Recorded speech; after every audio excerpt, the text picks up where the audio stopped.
বাণিজ্যের দুরবস্থার জন্য পালিয়ে যাওয়া ব্যবসায়ীদের দুষলেন অর্থ উপদেষ্টা। অর্থনীতি পুনরুদ্ধারে সরকার বাণিজ্য সম্ভাবনা কাজে না লাগিয়ে বিদেশি ঋণে বেশি নির্ভর করছে বলে মন্তব্য করেছেন সিপিডির নির্বাহী পরিচালক। এছাড়া রাজস্ব আহরণ বাড়াতে সারা বছরই অনলাইনে ট্যাক্স রিটার্ন দাখিল করা যাবে বলে জানিয়েছেন এনবিআর চেয়ারম্যান।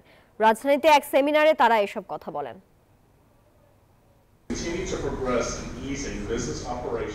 সরকার পতনের পর অন্তর্বর্তী সরকারের কাছে প্রত্যাশা ছিল সব ক্ষেত্রে প্রতিষ্ঠিত হবে ন্যায্যতা।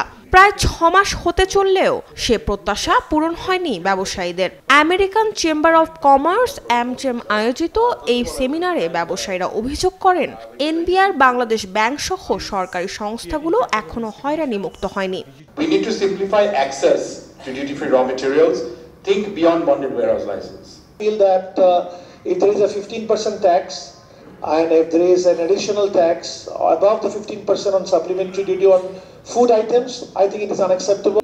সেমিনারে মূল প্রবন্ধ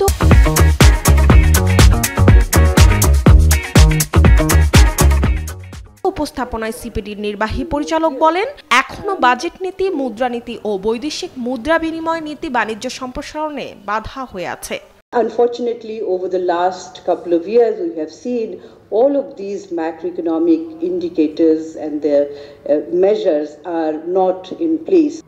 আলোচনায় এনবিআর এর চেয়ারম্যান বলেন, রাজস্ব আদায়ের সক্ষমতা বৃদ্ধি এবং ব্যবসায়ীদের সহায়তা করতে কাজ করছে রাজস্ব বোর্ড। সুখবর হিসেবে তিনি জানান, হয়রানি মুক্ত সেবা নিশ্চিতে সারা বছরই অনলাইনে রিটার্ন দাখিল করতে পারবেন করদাতারা। পরের বছর থেকে এই সুযোগ পাবেন corporate করদাতারাও। Lost their tax return even after the tax day, they can still lose the tax return online. এই সময় বাণিজ্য সম্প্রসারণ নীতির ঘাটতির কথা স্বীকার করেন অর্থ উপদেষ্টাও। বলেন, বাণিজ্যের দুরবস্থার জন্য অর্থ লোপাট করে পালিয়ে যাওয়া ব্যবসায়ীরাই দায়ী। উপদেষ্টা জানান, সামষ্টিক অর্থনীতির উন্নয়নে 97টি নিয়ন্ত্রক সংস্থায় সংস্কারের উদ্যোগ নিয়েছে সরকার। Things have become a little bit difficult for the business people. First thing, the big people, the big business people, most of them are not in the country. They took away, physically they left, but they took away huge amount of resources along with them. And you'll be surprised to know that why the banks are empty.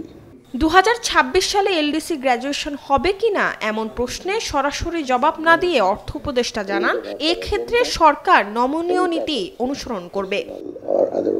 Mariam Aziz Mourin, news 24, Dhaka.